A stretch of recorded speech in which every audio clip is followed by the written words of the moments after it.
Today, ituturo ko sa inyo ang pinakamadaling paraan para makagawa ng lesson plan. And all you gotta do is to keep on watching. Love me like you said. Darling, tell me all the ways. What's up guys, this is Niel and welcome back to my YouTube channel where we talk about the DepEd ranking, lesson plan tutorials, and other teacher-related stuff. So for today's video, isi-share ko sa inyo ang secret technique ko sa paggawa ng lesson plan. Kaso kapag shinare ko yun, hindi na yung secret. Pero wait, bago tayo mag-start, don't forget to hit the subscribe button down there at i-hit the notification bell para maging updated kayo sa lahat ng mga bagong videos ko every single week.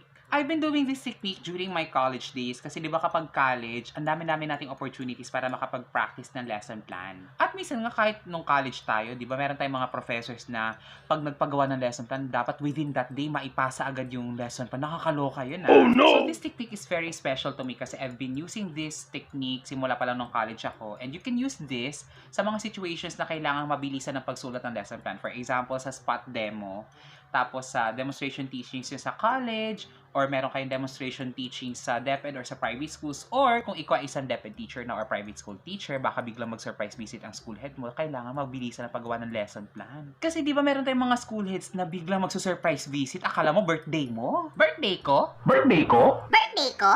Pero seryosong usapan, kung gagamitin niyo itong technique na to, it will only take you 40 minutes to 1 hour sa pagsulat ng lesson plan. So let's get started.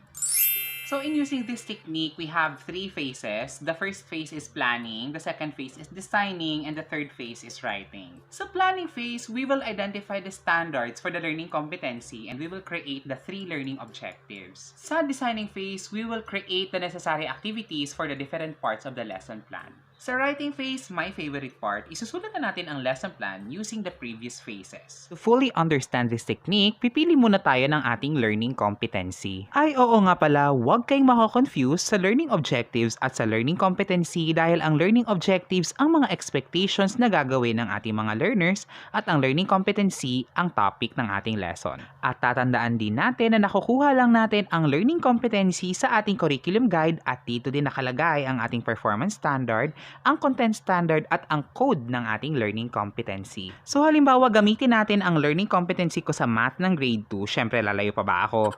So kung junior high school teacher ka or senior high school teacher or hindi mo talaga bet, observe how the process works. Kasi kung gagawin natin ang lahat ng subjects sa lahat ng grade level, tapos na ang community quarantine, hindi pa ako tapos. So ang kailangan mong gawin is to observe and study the sequence. Yun lang naman. Okay?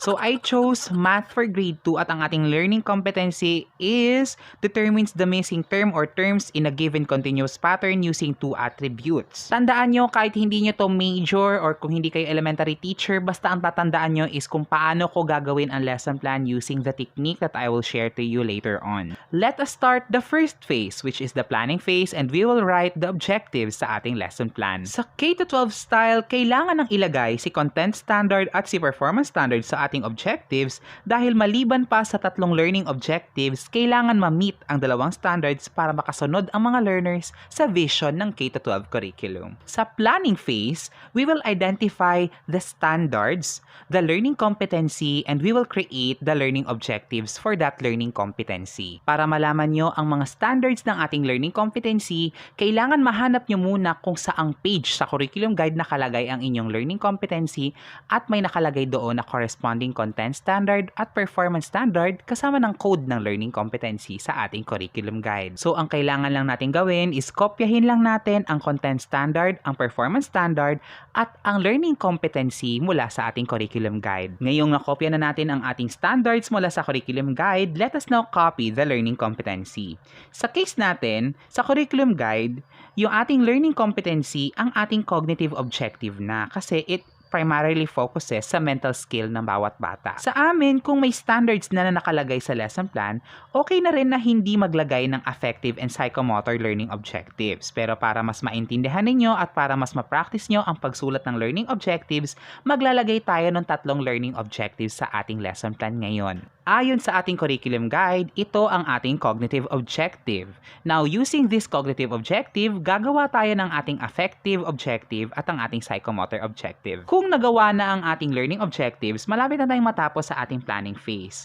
Pero gagamitan muna natin ito ng SMART method para malaman kung valid at reliable ba ang mga learning objectives para sa ating lesson plan. Ang titingnan na lang natin dito ay ang ating affective objective at ang psychomotor objective dahil ang mga standards at ang cognitive objective ay galing na sa curriculum guide, ibig sabihin na verify na yan. Tatandaan natin na ang ating mga learning objectives ay dapat specific, measurable, attainable, result-oriented, at time-bounded. Pagkatapos nating maisulat ang parts ng objective, isulat naman natin ang mga nilalaman ng content. Madali lang ito. Ang gagawin lang natin is ilalagay lang natin ang pangalan ng lesson, ang ating references, ang materials, at ang values integration kung meron ka mang na-integrate na values. And that is the planning phase. Let us proceed to phase 2, which is the designing phase. Sa designing phase, we will choose what to put sa remaining parts ng lesson plan mula sa ating preliminary activities hanggang sa assignment. At kung natatandaan ninyo, naririto pa ang mga remaining parts ng lesson plan na wala pang information. Sa designing phase, wala pang isusulat sa ating lesson plan kasi nga magde-design pa lang tayo. Now, let us decide what to do sa ating lesson. But before we do that, we will use a table para malista natin ang mga activities na gagamitin natin para sa ating lesson. Sa preliminary activities, wala namang masyadong problema. Ito lang ang pagkasunod-sunod. Nasa sayo na yan kung anong gusto mong sabihin sa bawat parts, huwag mo lang pag-iibahin ang posisyon ng bawat activities. Tatandaan ninyo na ang checking of assignment ay laging optional kasi okay lang naman na walang assignment during your demonstration teaching. Huwag kang nervyusin. Sa developmental activities, we have 3 parts. Pagdating sa drill, kahit anong exercises yan, basta pwedeng pang-exercise ng numeracy or literacy skill ng bata, pwedeng pang-exercise ng reading, or pwedeng pang basic operations, basta connected sa subject. So sa table natin, ilagay natin kung anong magandang activity para sa drill para sa ating lesson ngayong araw. Sa review, simple recall lang naman yan ng previous lesson, pero kung demonstration teaching yan sa paghahanap ng trabaho sa DepEd or sa private schools, understandable na walang review. Para hindi kayo mahirapan, ilagay natin sa table ang mga iba't ibang mga questions na pwede natin gamitin para sa review.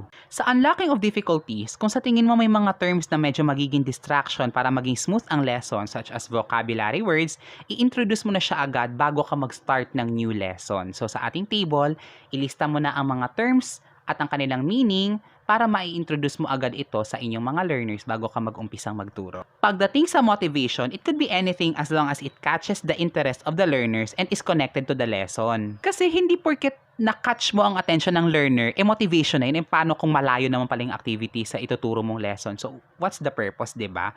So, a motivation could be a problem, halimbawa, problem solving, story, a game, or a song. So, sa ating table, mag-isip na kayo agad ng isang activity na pwede nyong gawing motivation basta tatandaan ninyo connected dapat siya sa new lesson. Pagdating sa presentation of the lesson, most of the time para sa akin, ang technique ko dito, questions lang yan, ini-examine lang natin yung nangyari sa motivation. For example, what have you noticed in this song? What can you say about this song? What happened in the song? Puro examination about the motivation lang. Kasi kapag nag-examine tayo ng mga activities na nangyari sa motivation, unti-unti nang nailalahad kung ano ba ang bagong lesson. Naiintindihan nyo ba yon? So sa ating table, ilagay natin ang mga series of questions, basta medyo konti lang series of questions na pwede natin gamitin. Pagdating sa discussion, i-introduce mo na ang lesson. Sabihin mo kung anong pangalan ng lesson nyo ngayong araw.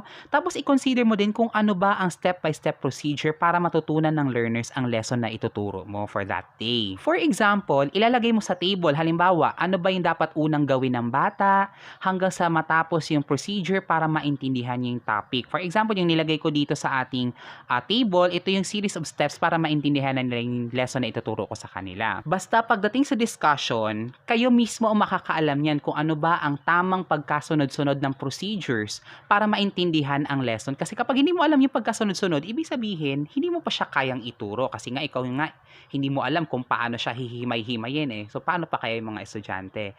So, dapat alam mo na yung pagkasunod-sunod ng mga activities bago mo ituro yun sa mga bata. Kasi yun yung magiging flow ng discussion mo. So, ililista natin siya sa ating table. Pagdating sa application, it could be an individual activity in a form of a worksheet or a group activity. But we are promoting a group activity kasi nga, di ba meron tayo doong cooperative learning and it promotes social skills tapos nagko-contribute ng mga information ang bawat bata during a group activity. So the learners can help one another. At lagi mong tatandaan sa paggawa ng iyong activity, dapat connected pa rin siya sa ating lesson. So ilagay mo sa table kung anong plano mo na ipapagawa mong activity for the application. Pagdating naman sa generalization, isipin mo na lang yung mga iba't ibang important questions about the new lesson na naituro mo sa kanila kasi conclusion na lang yan eh. Kumbaga, abstraction of the new lesson learned by the learners na lang yan. Hindi mo na masyadong kailangang himay-himayin yan. Tandaan, ibigay mo lang ang mga pinaka-importanting questions para ma-check mo kung naiintindihan ba ng mga learners ang lesson mo o hindi. Sa evaluation naman at sa assignment, mag-iisip ka ng mga sets of questions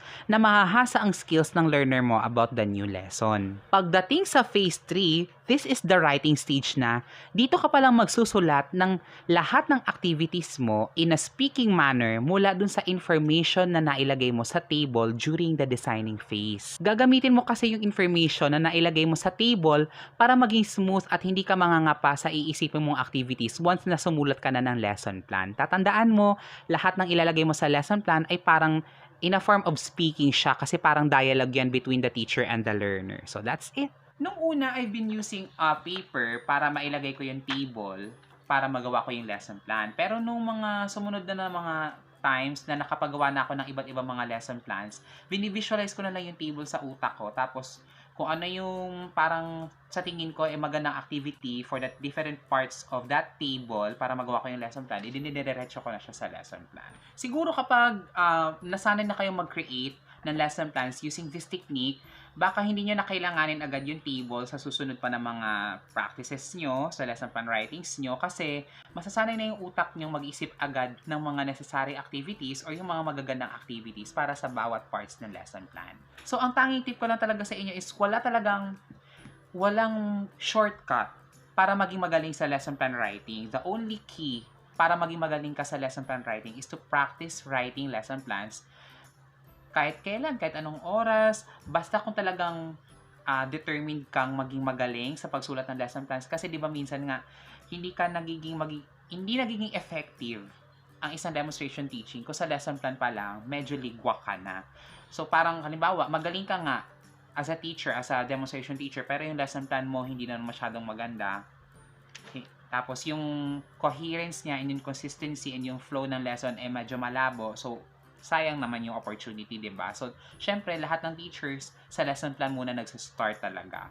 Mag-practice lang kayo ng mabuti, lalong-lalo na meron tayong quarantine ngayon. Kung meron pa kayong time na mag-practice ng inyong lesson plan writings, edi mag-practice kayo ng bonggang-bongga. Total naman, nandun lang naman tayo sa loob ng mga bahay natin. Gawin natin meaningful yung time natin na habang tayo ay nagka-quarantine. So, it could be a great way para umpisahan yung magsulat ng lesson plan ng maayos, di ba? So, for this episode, wala tayong home activity, but if you watch this, please pakilagay ng inyong name dito sa comment section sa baba para ma-send ko sa inyo ang link ng Certificate of Achievement para sa episode na ito. I hope you learned something from this episode and sana marami kayong ma-share pa sa iba't ibang mga tao and magamit nyo sana ito sa mga future endeavors nyo sa teaching. Once again, this is Niel. Thank you so much for watching. Mag-ingat po tayo guys and I'll see you next time. Bye guys!